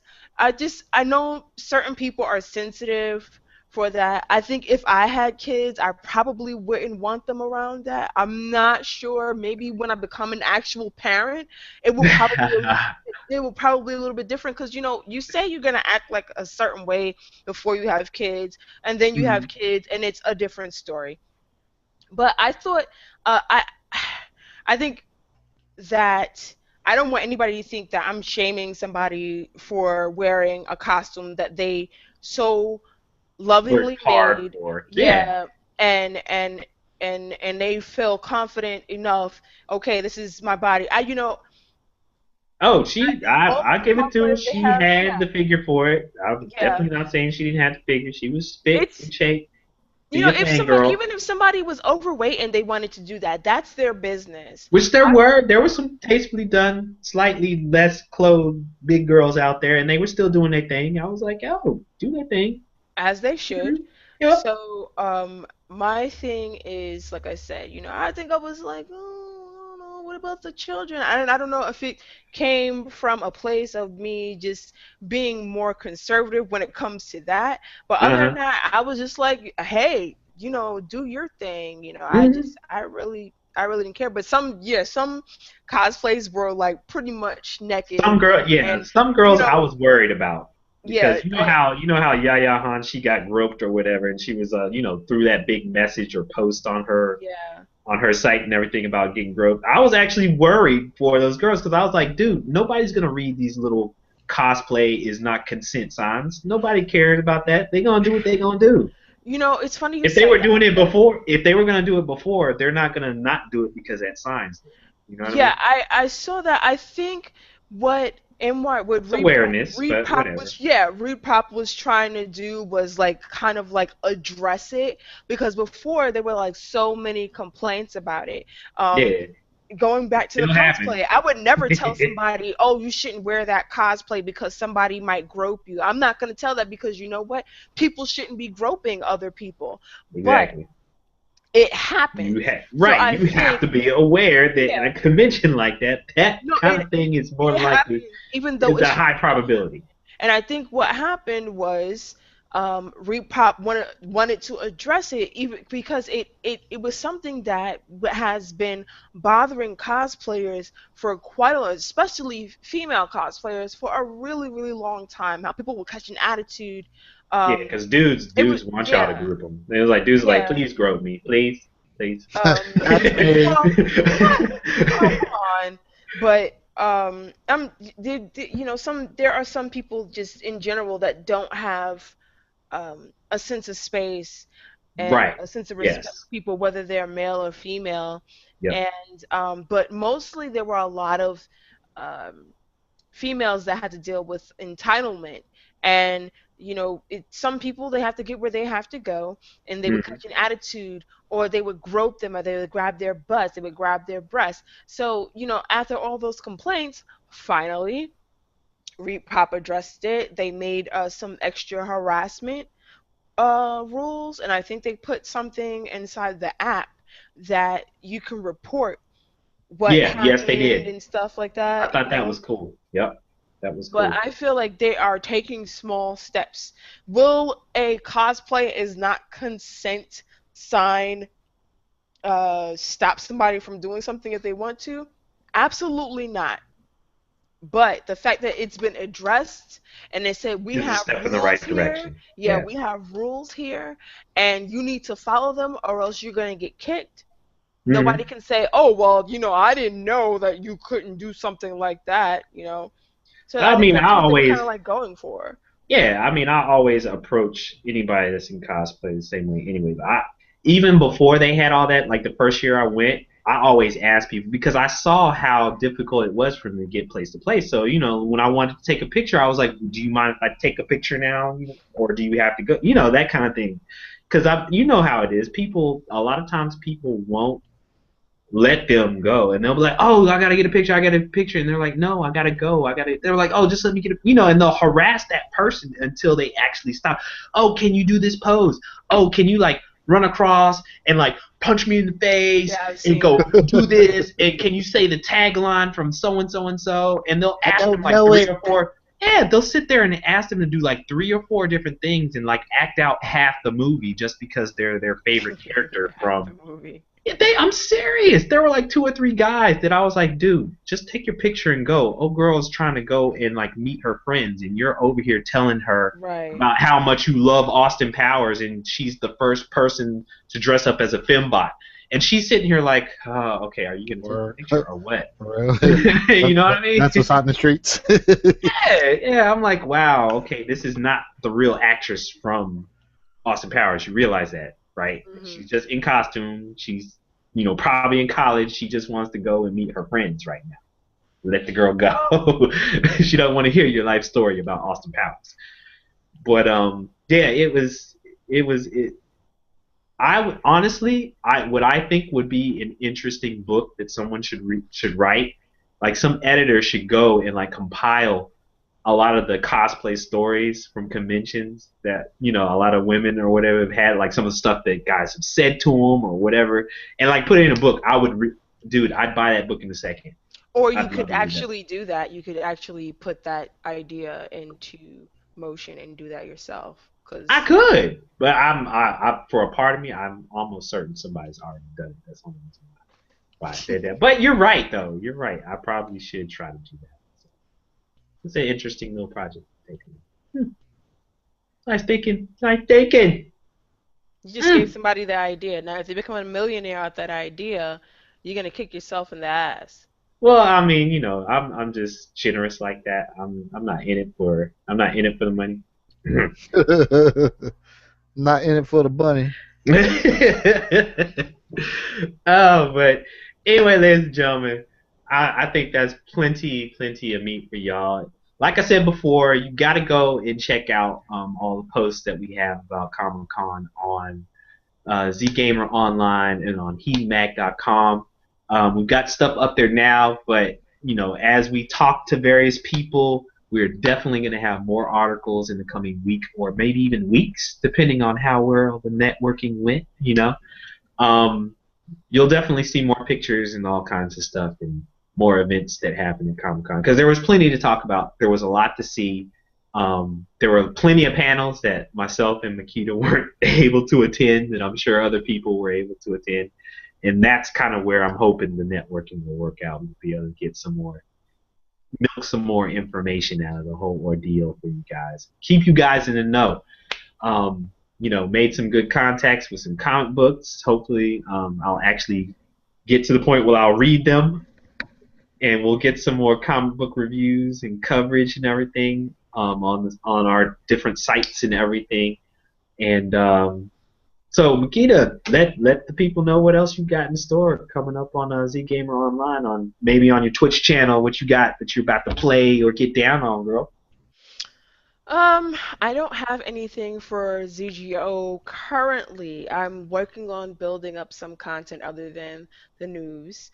But as far as my YouTube channel, I will be having a new computer very, very soon. So I'll be streaming a lot more, mostly horror games. I'm trying to push myself to do more horror games. Yeah, and Red Candle Girl, that's your Christmas present, I'm telling you. Yeah, and I'll be continuing the series that I'm working on, which is Never Ending Nightmares, because Comic-Con came and I was preparing for that, so that kind of just cut off everything, and of course new training for my job. But I'll be getting back on the ball by the end of this week, and you guys should be seeing some new videos soon. Nice. Sounds great. Figure Nation, Dirty Helmato. Yes, sir. What you about to have for the people in the world of streaming, Twitch Nation or whatever? I know you talked a little bit about, what you're doing with the PS4, but let the people know. Well, I got some YouTube stuff coming. I got some really good videos that I've been putting together. Probably about I'd say about 8 or 9 different videos coming up. And of course, whenever you get some time, let me know. We'll get some live streaming going for some shadows, or we can do some classic NBA battles. So that's what we got, baby. They word. And as you already know, 23,000, I'm trying to get a regular schedule for myself on Twitch to try to see, maybe even schedule what games I'll play on certain days. But I'm typically trying to get on my Twitch channel every night around 10 o'clock, stream something. Right now, I've kind of been so deep in the Shadow of Mordor that I haven't really played much else. But I'm still planning on streaming Battlefield 4 when the next DLC drops. I think it's Future's End. Kind of excited for that content. Dragon's Teeth was actually really good, so I'm excited to kind of get back in the swing of things on Battlefield 4 soon.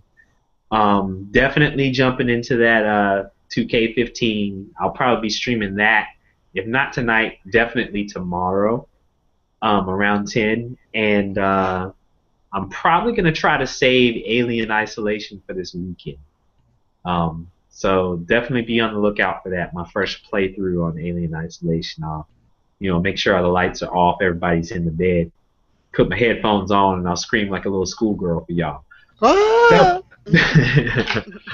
All right. So, like I said before, keep your eyes open on heatmag.com. We've got a lot of good content there, even outside of Geekswagg. That has to do with a lot of music, fashion, and TV and movies and so forth. A lot of great interviews. I know the last issue that came out, they had Luke James.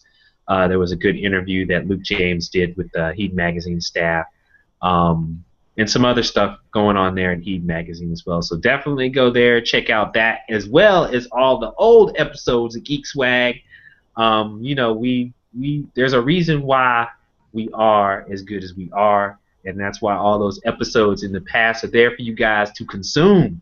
You need to know what we know, and the only way you can is by watching us, tuning in, and letting everybody else know about us so we can grow, so we can build this thing. Geekswagg, corniness is just coming out, people. We need y'all. We need y'all. So, this is your boy, Bunny 3000, along with Dirty. my boy, Dirty again. And the Grim Phreaker. And like I said, we are Geekswagg. Thank you guys for tuning in. We love y'all. Peace. Later.